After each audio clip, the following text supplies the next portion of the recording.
Welcome to the Springfield Township Board of Trustees meeting. It is January 12th, 2016 at about 5:35 p.m. Mr. Burning, may we please have the roll call? Yes, Mr. Burning? Present. Ms. McFarland? Present. Mr. Hanalaw? Present. All the trustees are present. Next, would everyone please stand and join me in the Pledge of Allegiance? I pledge allegiance to the flag of the United States of America and to the republic for which it stands, one nation, under God, indivisible, with liberty and justice for all.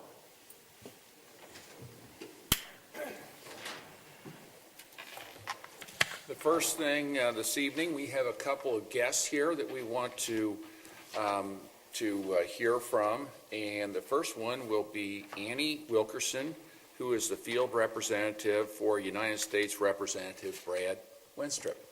Good evening. Thank you guys for having me. I apologize for my gym shoes. I'm having a knee issue, and I've been instructed to wear gym shoes for a couple of weeks. But I just wanted to come by. I try to come by at least once a year just to introduce myself to those who may not know me, just to explain the services that our district office provides. In the district office, we do more of constituent services, such as helping out with veterans. We can help with VA claims, getting medals that might have been due to you or lost from previous service, or records in that matter. We also help with passports and visas. IRS, I know, is a huge one this past year. Social Security, Medicare, any federal agency that you could think of, we can be a conduit to those people. Sometimes it's difficult to find a person and actually get a response, so we can help facilitate that. As far as legislative concerns, those go to our DC office, but we can field those and send them on and pass on concerns. A couple of other things that I wanted to mention. On Friday, February 19th, we are going to be hosting a Veterans Job Fair. It will take place at the Anderson Center in Anderson Township. Congressman Winstrip is going to be holding a field hearing on veterans hiring, economic opportunity, and then we'll follow that up with a Veterans Job Fair. So we'll be sending out that invitation to anyone who might want to participate or know of any businesses who might want to participate in that. We're also going to start reaching out to high school students.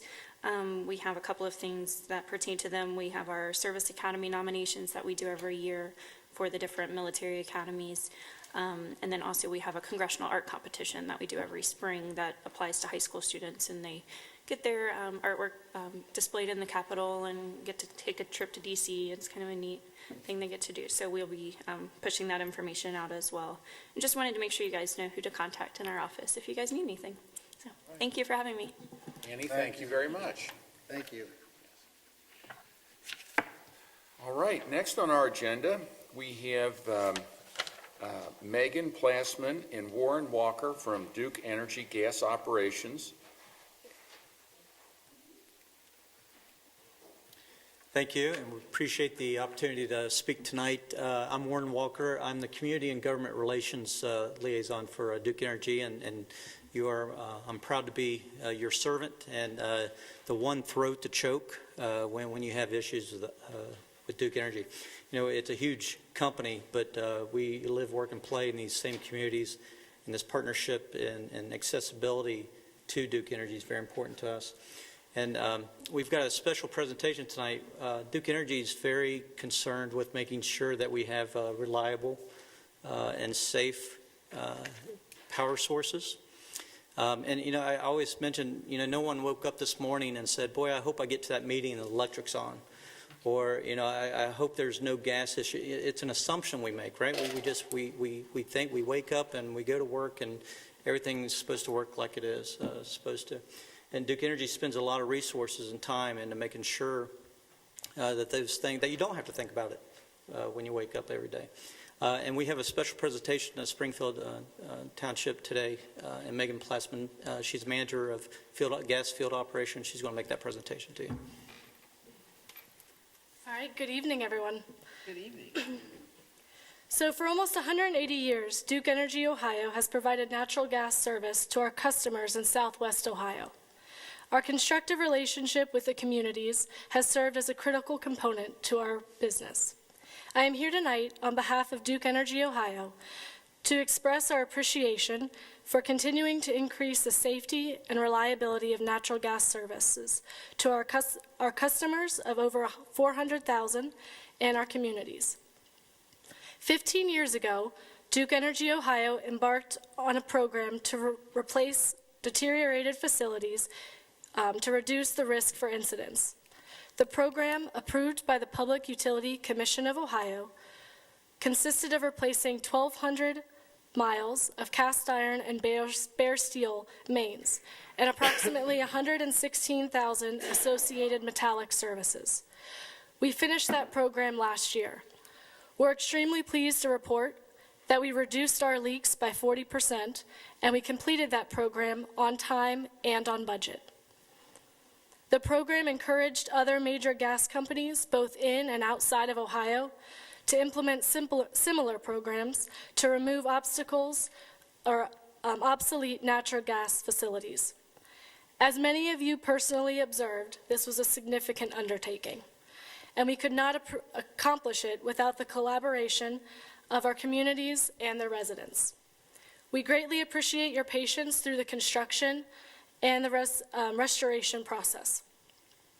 On behalf of Duke Energy Ohio, in commemoration of the completion of the Accelerated Main Replacement Program, I would like to present the Springfield Township with a gift of a clock to show our appreciation for the cooperation in helping us complete such a significant task.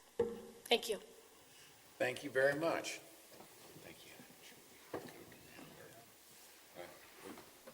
You want us to come down, or?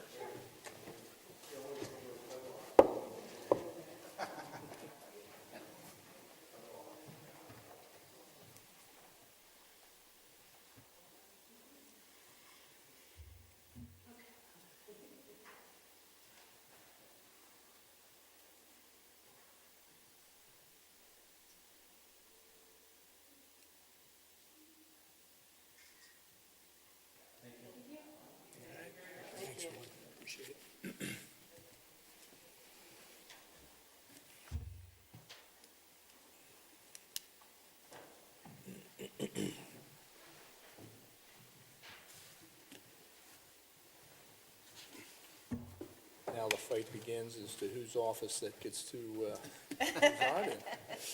I like that. Look at the front of it. So, Megan, is this the pipe that replaced the old cast iron? Is that what the Yes. yellow is?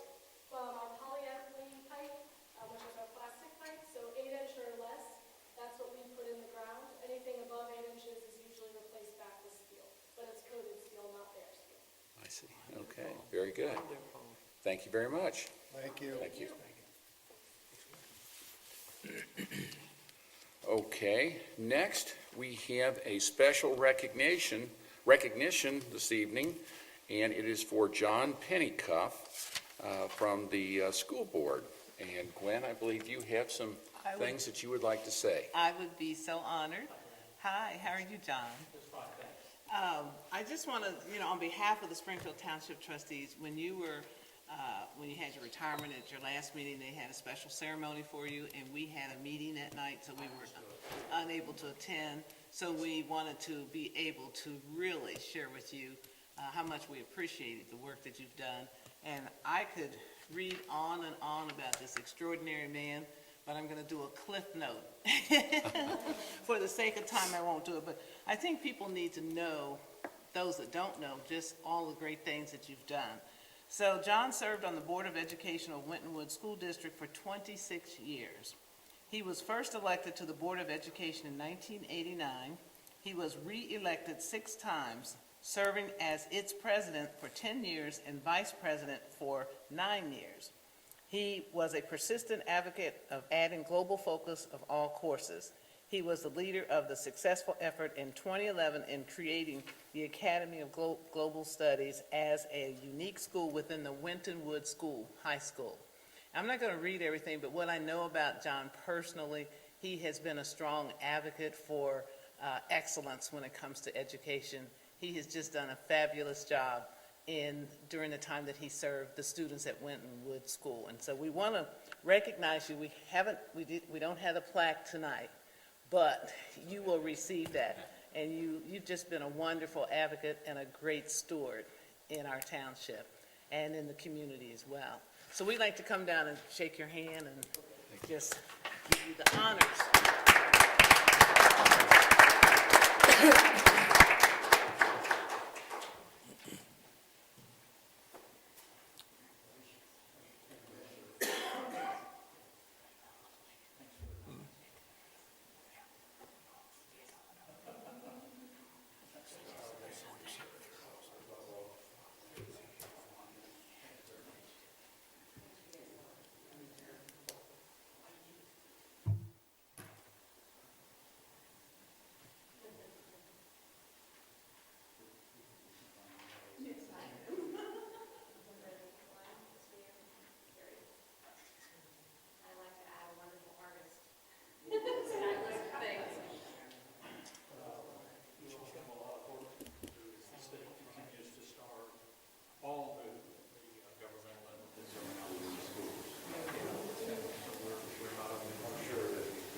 Okay, next on our agenda this evening, we have approval of minutes from our November 10th, 2015 regular meeting, our November 24th, 2015 regular work session, the December 7th, 2015 work session special meeting, and the December 8th, 2015 regular meeting. Do we have a motion? So moved. Second it? All those in favor? Aye. Motion carries. Next this evening, Mr. Burning, do you have a report for us? I do. I do not have exact figures because we are closing out not only the month of December, but the year of 2015. Those will be posted on our website as soon as they're available.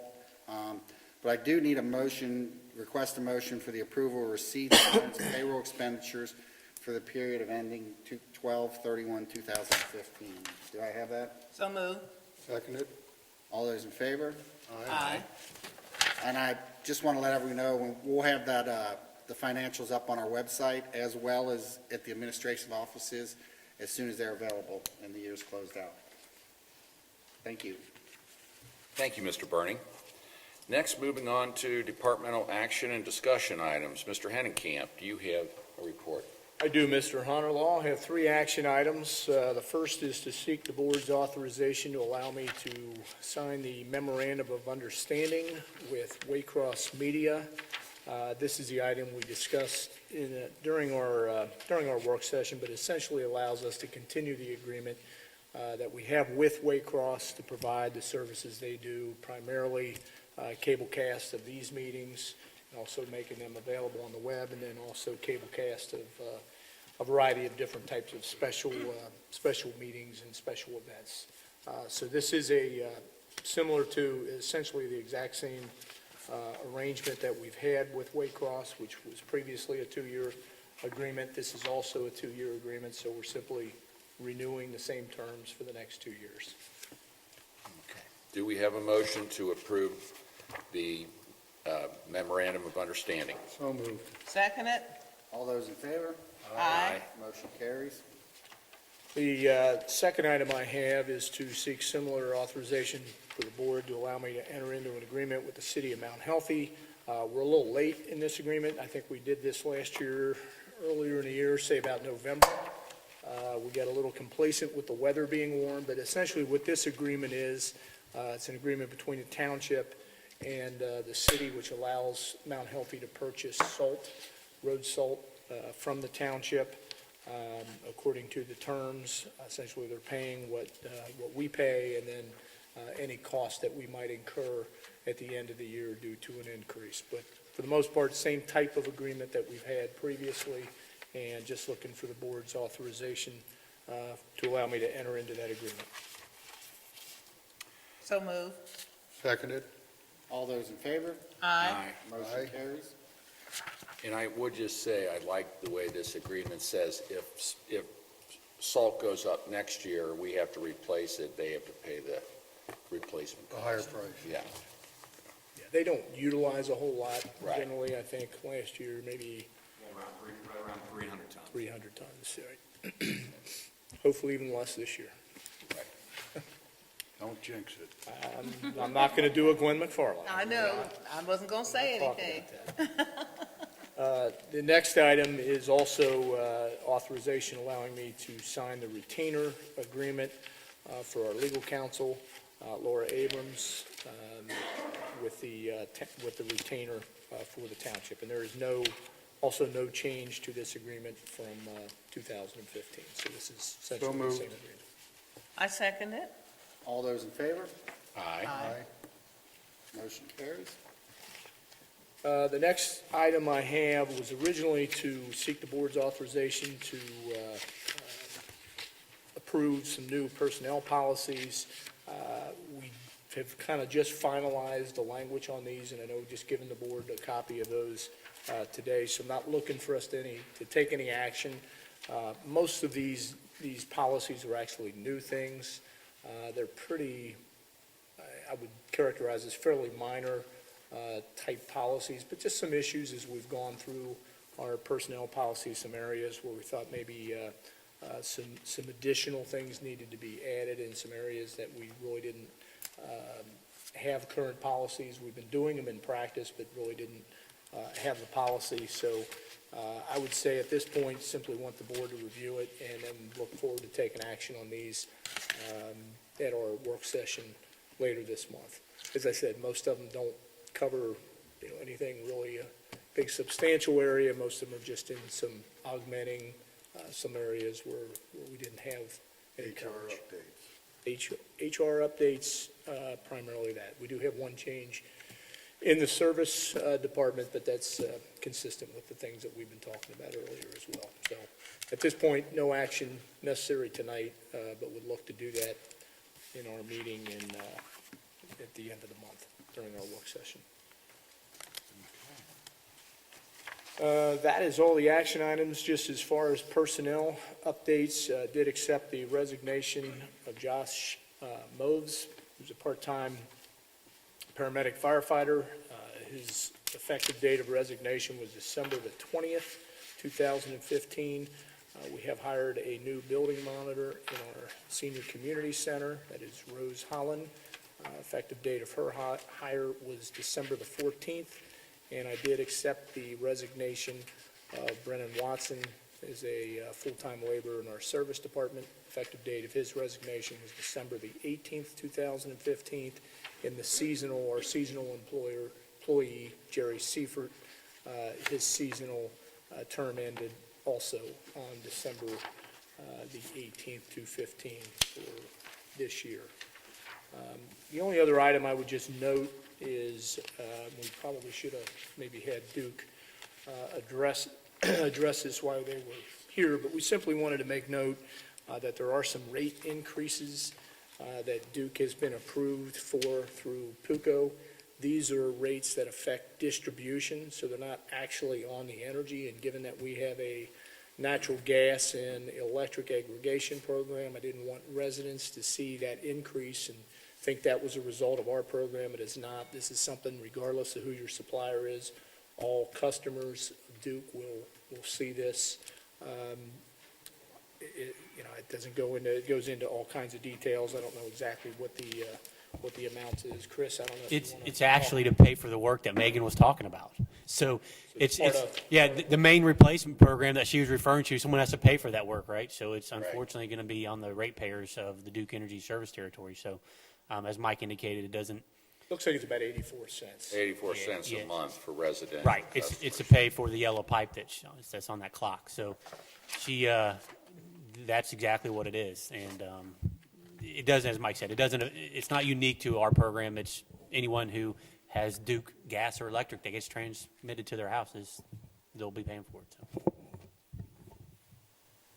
I can see this creating some minor confusion for individuals who are in our program, and I think if we can just continue to reinforce to them that, that this is something across the board for everyone, but we're still saving them money with our aggregation program. Yeah, this will show up on the portion of their bill. For those that really break down and look at their bill, it'll show up on the portion that's distribution, not the actual supply piece of it, so.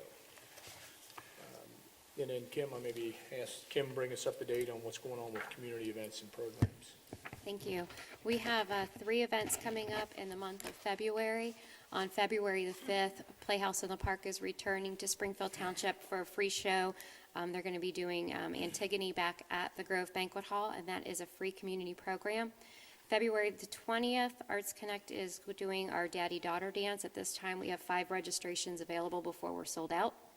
And on February the 27th, we are part of the Macy's Arts Sampler Weekend, and that is throughout all of Cincinnati. Macy's and Arts Wave has different free community events going on all over.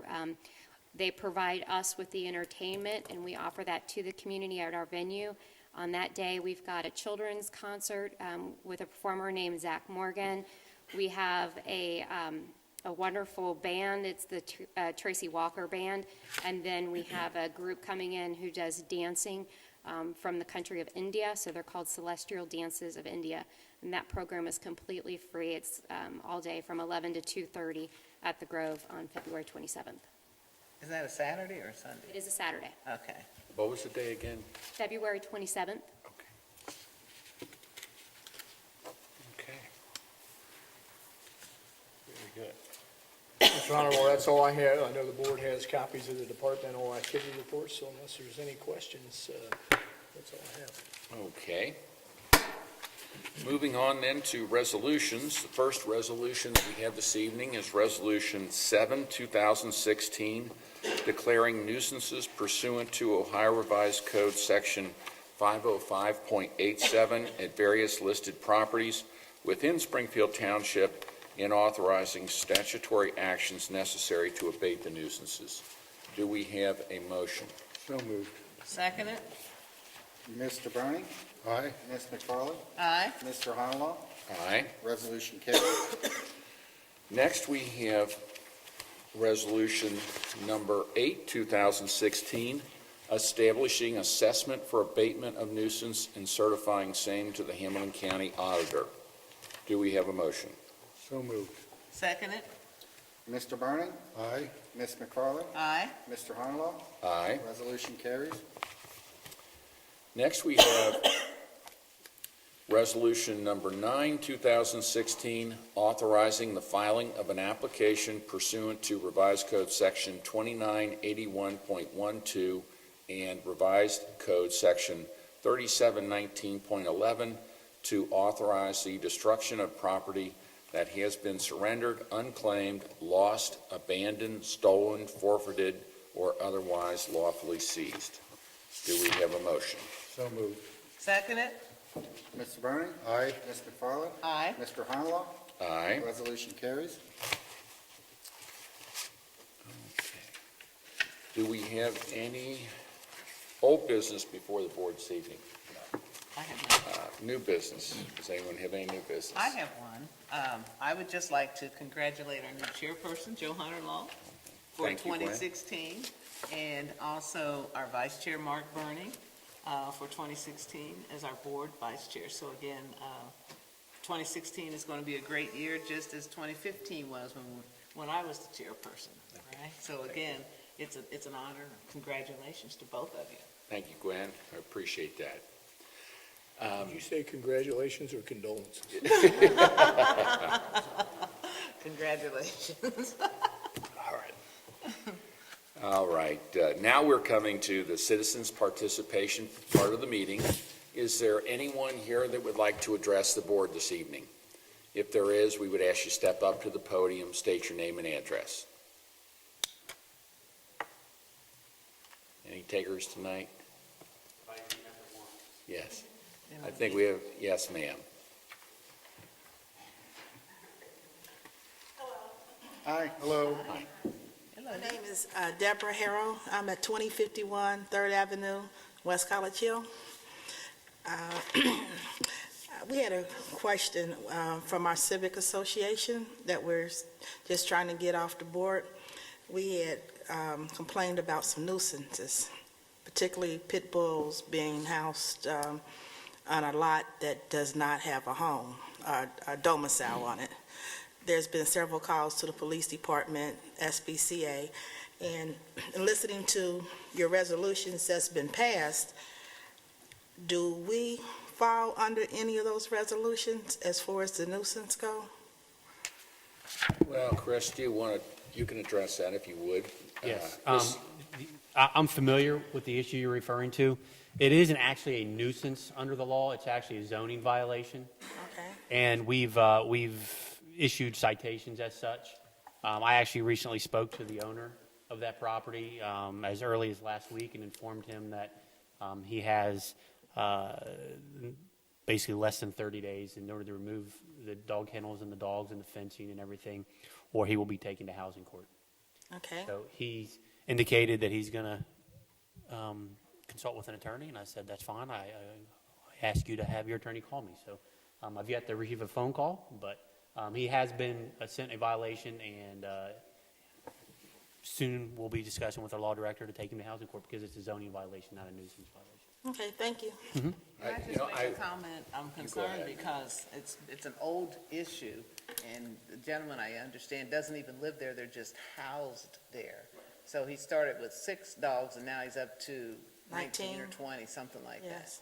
And nobody would want anything like that in their neighborhoods, and there should be, and I'm going to watch how I say this so I don't say anything, out of place, but I'm sure that if he does plan to pursue this more, that we have one of the greatest law clerks, Miss Abrams, and I'm sure she'll figure out some way that we can take care of it. There's actually a video. I don't have it, but someone did video record it to show the increase in the number of kennels that's there now. I have photographs as recent as yesterday. I had my inspector out there yesterday taking recent photographs. Oh, great. Okay.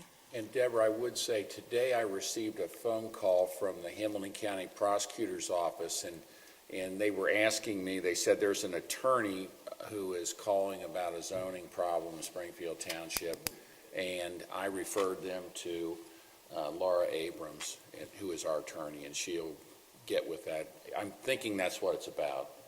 There's a few of them in the hopper, so Okay, I don't could know. be. Okay. When I get back to my office, there'll be a lot of voicemails.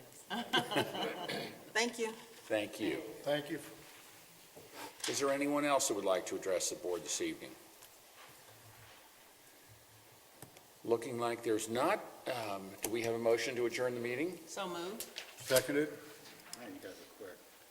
All those in favor? Aye. Motion, meeting's adjourned. All right. Everyone, I want to thank you for coming out on this cold winter evening.